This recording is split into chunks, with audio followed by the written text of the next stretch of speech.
بسم الله الرحمن الرحيم.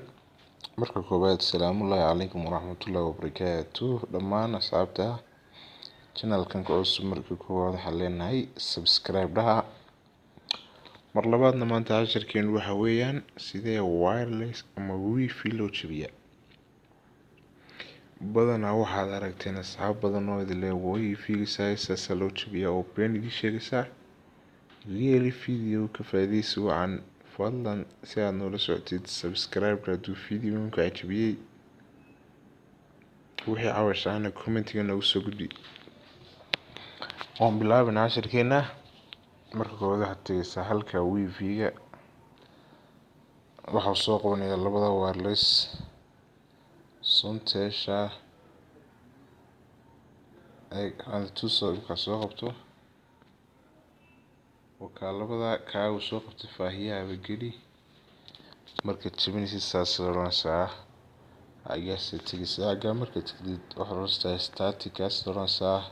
haddaba tirada halkaa ku qoran baad ku helinaysaa waa 192.168.128 weeyaan.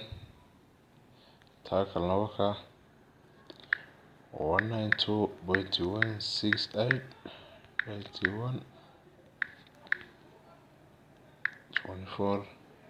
daba eeg mid kastaba intaa ku qoran meelaha yar eeg taana intaasaad gelinaysaa taana intaa waad ka gudbaysaa intaa ma ka gudubtay xagga hoosena ida sideedaas iskaga dinaysaa halkaa hoose lanteeda ku daa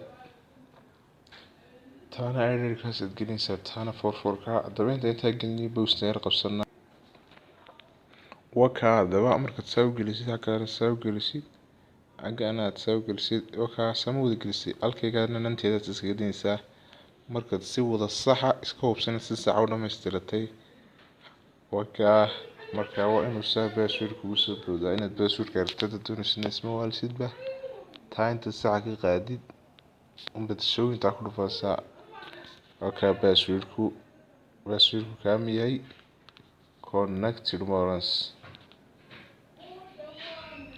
halkan wax kaga dhimay maamulaynaya passwordkan aragnay. maadaama passwordka aragtay waxaan wada iska masay kartaa badadad waayo passwordka haduu kuu soo dhigay waxaan buu diidayaa iska masax iska wada masax.